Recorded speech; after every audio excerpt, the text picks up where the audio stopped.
E subiu para quase 1.800 o número de casos de microcefalia em 13 estados e no Distrito Federal. Até agora, 19 recém-nascidos morreram da doença. Fabiano Martinez. O saldo é assustador.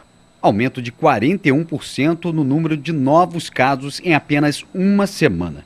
A quantidade de bebês nascidos com suspeita de microcefalia subiu para 1.761 em todo o país. Foram registradas 19 mortes de bebês com microcefalia em 8 estados: Rio Grande do Norte, Sergipe, Rio de Janeiro, Bahia, Maranhão, Ceará, Paraíba e Piauí. As causas dos óbitos estão sendo investigadas. Todos estes bebês tinham suspeitas de infecção pelo Zika vírus, transmitido pelo mosquito Aedes aegypti, causador também da dengue e da febre chikungunya. Em visita ao Rio, o ministro da Saúde revelou que o país se encontra desde novembro em estado de emergência contra o mosquito Aedes aegypti. Esse nível de atenção na saúde pública não acontecia desde 1917, há quase um século.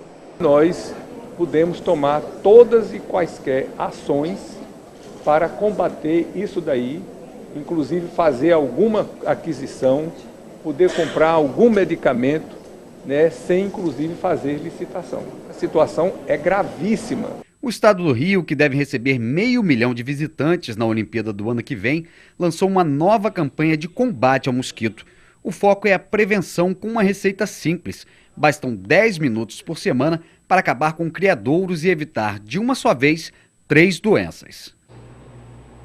Bom, você viu os dados nacionais na matéria do Fabiano, agora eu vou te passar os dados do estado do Rio. De 1º de janeiro até 1º de dezembro desse ano, 23 casos suspeitos de microcefalia foram registrados aqui, o que representa um aumento de 130% em relação a 2014. Entre esses casos, houve 2 mortes no estado do Rio. Esses dados constam no novo boletim epidemiológico divulgado pelo Ministério da Saúde, que investiga se os bebês morreram em decorrência da malformação, ou seja, ainda não está nada evidenciado, são suspeitas que estão sendo levantadas. Hoje eu vou conversar mais uma vez com o Superintendente de Vigilância Epidemiológica e Ambiental, Mário Sérgio Ribeiro. Oi, Mário, bom dia, obrigada mais uma vez por você vir aqui ao nosso estúdio, porque é importante esclarecer, até porque correm muitos boatos, eu não sei se o senhor já teve acesso, mas de que a microcefalia ela pode causar transtornos em crianças mais velhas e em idosos. Isso corre pelo WhatsApp, pelas redes sociais, isso é verdade? Olha, a gente está vivendo, na verdade, uma efervescência do caos, né? Eu acho que muitas especulações elas vão surgir naturalmente, muitas associações, mas a gente precisa acreditar nos centros de pesquisa, nós precisamos acreditar no setor que está procurando buscar melhores informações. É uma situação nova, como nós já dissemos aqui semanas atrás. A imprensa está noticiando isso com muita responsabilidade. A gente não pode ficar acreditando em todas as informações que vêm através de redes sociais. A gente precisa observar o que as autoridades de saúde estão falando com relação a isso. Existem pesquisas que estão sendo feitas nesse momento por falta de informação no mundo. E o grande perigo, só para ressaltar, é ainda para as grávidas e para os fetos, né? O bebê ainda dentro da barriga pode sofrer problemas. Sim. A criança maior, ela vai ficar doente assim como uma outra qualquer, mas não vai ter má formação. Sem dúvida. Agora veja que o senhor está aqui hoje, inclusive, com o Bottom, não é? 10 minutos salvam vidas, a campanha que se inicia. E qual é o objetivo? Olha, o objetivo dessa campanha é mobilizar toda a população. Vocês ouviram aqui tanto o governador quanto o ministro falarem ontem no lançamento da campanha que todos os esforços são importantes quando são executados pelo poder público, mas nada substitui a participação da população em geral em eliminar os criadores, os focos do mosquito dentro das suas casas. A gente tem a informação estatística comprovada através dos levantamentos que são feitos pelos agentes de combate às endemias nos municípios, que cerca de 80% dos focos estão nas residências, nas casas. Então é muito importante que a população dedique apenas 10 minutos por semana, faça uma checagem no seu ambiente para eliminar os criadores. Mas o problema é no vizinho, o senhor concorda? E como é que faz para denunciar? Sei que houve um aumento de denúncias nesse primeiro período, justamente por causa da Zika. Olha, nós temos um canal do Estado, que é o Rio Contra a Dengue, né, que é o www.riocontradengue.com.br. Tem o Fale Conosco, pode, esse contato, alguma notícia, alguma informação, a população pode entrar em contato com o Fale Conosco. e nós, de alguma forma, passaremos essa demanda para o município, porque a responsabilidade do controle é do município. Ou entrar em contato com as secretarias municipais. No caso da capital, o 17, telefone 1746, ele é funcional e as secretarias têm as ouvidorias. E a prefeitura vai lá tentar fazer flagrante. Vai tentar entrar na casa, nós estamos numa situação de emergência de saúde pública, a população precisa participar, principalmente quem tem imóveis fechados, imóveis em áreas de veraneio, precisa ter uma atenção nesse momento, é o momento em que a gente precisa estar totalmente voltado para o controle do mosquito. Eu vou interromper rapidamente a nossa entrevista para falar sobre ainda o perigo da Zika, porque o Ministério da Saúde divulgou um protocolo para orientar profissionais de saúde. Nesse protocolo tem inclusive a questão dos repelentes. Vamos ver então a reportagem da Cláudia Ramos, que explica exatamente qual é o repelente que deve ser usado. Pode rodar.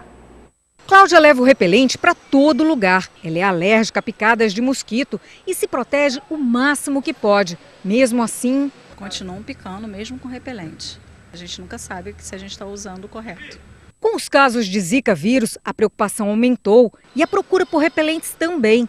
Nesta farmácia, a venda cresceu 50%. Com esse Zika vírus aí, agora está uma movimentação, todo mundo está com medo e está querendo comprar bastante repelente. São várias as marcas disponíveis no mercado. Algumas oferecem proteção prolongada. Mas será que funcionam de fato? E se passar várias vezes ao dia, há algum tipo de problema? Segundo especialistas, todos os repelentes funcionam, o que varia é o tempo de proteção. Os que possuem na composição a substância icaridina têm efeito de longa duração. A dermatologista explica que os repelentes devem ser usados, mas com restrições. Não se pode passar repelente mais do que 3 vezes ao dia. Repelente não pode ser usado em criança menos de 2 anos, só maiorzinho. Olha, vamos para um rápido intervalo. Na volta eu vou continuar nesse assunto, eu quero saber os perigos da Zika. E vamos voltar a falar sobre o Zika vírus? Aqui comigo está mais uma vez o superintendente de Vigilância Epidemiológica e Ambiental, Mário Sérgio Ribeiro. Mário, nós interrompemos para dar o intervalo, mas queria que você explicasse para nós se os médicos estão habilitados a fazer a diferença, o diagnóstico do Zika, porque tem a dengue, tem o chikungunya. Olha, certamente sim, porque todos eles recebem diretamente do Ministério da Saúde os protocolos quanto à definição de caso. Existe exatamente muita semelhança entre os sintomas, mas os médicos sabem diferenciar. Existem outros critérios que eles vão atribuir com relação à circulação de qual vírus está circulando no momento, por exemplo, dentro de um determinado bairro onde ele atua. Esse diagnóstico diferencial, ele vai perceber com a história, com o histórico de deslocamento da pessoa, com o histórico de vivência da pessoa. Não existe tanta dificuldade. O fato é que os médicos, eles vão analisar quais são os sintomas, quais são as possibilidades desse paciente para dar um encaminhamento. Porque teste, por exemplo, não existe ainda um teste sorológico exatamente para o Zika. Até porque o momento, por exemplo, para a grávida isso é muito importante, né? Que esse diagnóstico seja feito, que a gestante seja orientada no momento oportuno pelo médico. Mas, assim, não há uma necessidade. A própria sintomatologia vai permitir que o médico encaminhe os procedimentos corretos, qual é o tratamento, que precauções essa pessoa precisa tomar, seja a gestante ou qualquer pessoa que for acometida. E, assim, existem muitas informações disponíveis pelas secretarias municipais, pela Secretaria Estadual, pelo Ministério da Saúde, para que os médicos consigam fazer esse diagnóstico diferencial apenas olhando a clínica da paciente. Principalmente para a grávida e o pré-natal, que se faça direitinho. Voltando a falar sobre os repelentes, nós mostramos agora há pouco uma reportagem que disse que você pode usar no máximo 3 vezes ao dia o repelente. Ou seja, é necessário você ter para 24 horas um repelente bom e muitas vezes caro. A Secretaria de Saúde pensa em fornecer repelentes às grávidas nesse momento em que se vive uma crise? Olha, isso ainda não está sendo ventilado, obviamente isso já está sendo discutido pelo governo, pelo Ministério da Saúde. Existem sim já comentários, mas você precisa primeiro se preparar, isso não estava previsto, não é uma situação que estava prevista nesse momento. Obviamente eu acredito que essa vai ser uma solução emergencial que em pouco tempo. Então o governo pode, só para a gente esclarecer aqui, em primeira mão, dando essa informação, o governo pode, daqui a algum tempo, percebendo que não está controlável a questão do Zika vírus, fornecer repelentes para as grávidas. E teria orçamento para isso? Mas na situação de emergência, você não mede esforços. Não mede esforços. Eu acho que nenhum dos governos das 3 esferas vão medir esforços para poder proteger a população. E eu acho que não vai ser a compra de um repelente que vai deixar o Estado, o Ministério, o governo federal mais pobre, mais rico. Assim como se faz, inclusive, para a prevenção do HIV e de outras doenças sexualmente transmissíveis com as camisinhas, que preservativo hoje na UPA você consegue pegar. Exatamente. Poderia ser algo parecido com repelente. Exatamente.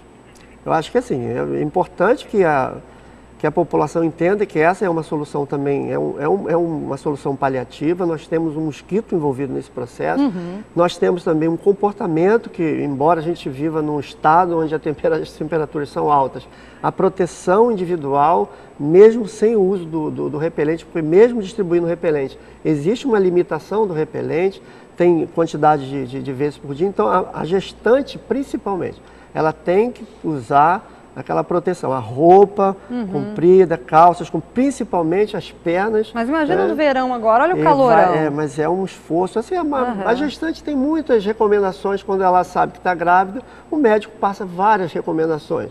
Então essa é mais uma, vai ter que incorporar esse procedimento, esse comportamento da gestante em benefício da vida, né? Sim, do seu bebê. Do seu bebê. E as Olimpíadas, elas representam um risco maior de proliferação da doença? Toda a movimentação, né, com esse volume de pessoas como nós tivemos na Copa do Mundo e que vai acontecer na Olimpíada, traz sempre uma preocupação.